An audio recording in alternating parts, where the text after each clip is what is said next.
Hi అండి, welcome back to our channel. ఈరోజు మన వీడియోలో దొండకాయ మసాలా కర్రీ ఎలా చేసుకోవాలో ఈ వీడియోలో చూద్దాం.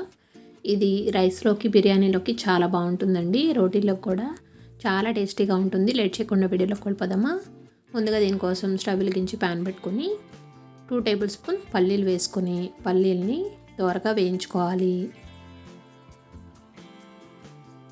పల్లీలు ఈ విధంగా వేగిన తర్వాత ఎండు కొబ్బరి ముక్కలు 2 టేబుల్ స్పూన్ వేసుకోవాలి. 1 టేబుల్ స్పూన్ ధనియాలు, 1 టేబుల్ స్పూన్ గసగసాలు, 2 ఇలాచీ, 4 లవంగ మొగ్గలు,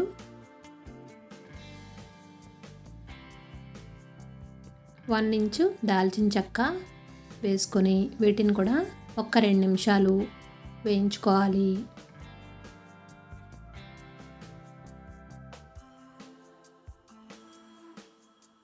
ఇలా వేపుకున్న వీటిని స్టవ్ ఆఫ్ చేసేసుకొని ఒక ప్లేట్లోకి తీసుకొని పూర్తిగా చల్లారనివ్వాలి.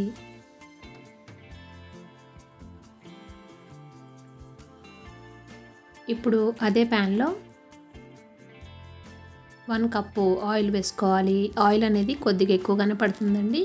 ఇలా ఆయిల్ హీట్ అయిన తర్వాత దొండకాయల్ని నీట్గా వాష్ చేసేసుకొని ఇలా మధ్యలోకి ఇలా చీల్చుకోవాలండి. మనం వంకాయలను ఎలా అయితే కట్ చేసుకుంటామో అలాగే దొండకాయలు కూడా ఈ విధంగా కట్ చేసుకోవాలి.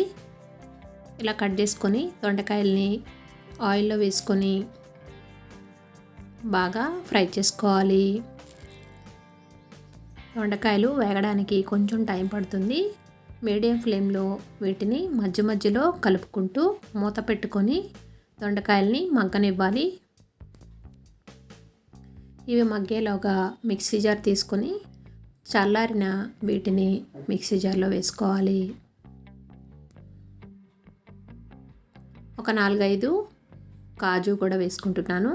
ఇష్టం లేకపోతే స్కిప్ చేయొచ్చండి. కాజు వేసుకోవడం వల్ల గ్రేవీ అనేది చాలా టేస్టీగా అనిపిస్తుంది. అదేవిధంగా చిన్న నిమ్మకాయ సైజ్ అంతా చింతపండును కూడా వాటర్లో నానబెట్టుకొని వాటర్తో సహా వేసేసుకొని మెత్తటి పేస్ట్ కింద చేసుకోవాలి. ఈ పేస్ట్ అనేది కొద్దిగా చిక్కగానే చేసుకున్నానండి.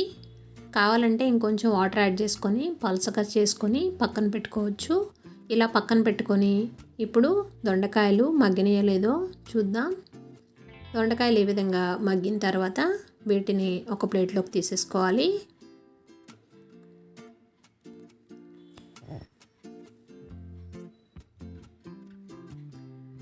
అదే ప్యాన్లో 1 టేబుల్ స్పూన్ జీలకర్ర, పొడవుగా కట్ చేసుకున్న పచ్చిమిర్చి,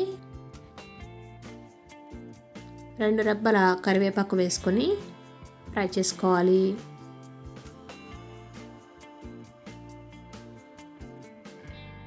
పొడవుగా కట్ చేసుకున్న 2 లేదా 3 ఆనియన్స్ని వేసుకుంటున్నాను. గ్రేవీ కోసం ఈ ఆనియన్స్ని వేసుకోవాలండి. ఈ ఆనియన్స్ని బాగా ఫ్రై చేసుకోవాలి. ఆనియన్స్ ఈ విధంగా దోరగా వేయించుకున్న తర్వాత 2 లేదా 3 టమాటాలని ముక్కల కింద కట్ చేసుకొని వేసుకోవాలి. టమాటా అనేది బాగా మెత్తగా మగ్గనివ్వాలి. ఒక 5 నిమిషాలు బాగా కలుపుకుంటూ టమాటాలని బాగా వేయించుకోవాలి.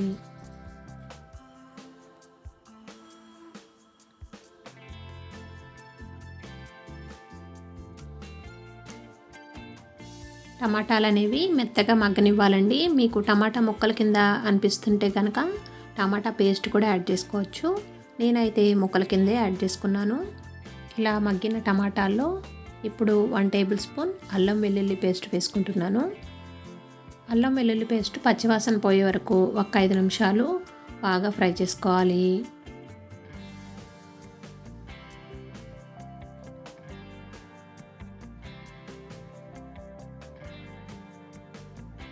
ఇలా వేపుకున్న దాంట్లో ముందుగా మనం మిక్సీ పట్టుకున్న మసాలా పేస్ట్ మొత్తాన్ని వేసేసుకోవాలి.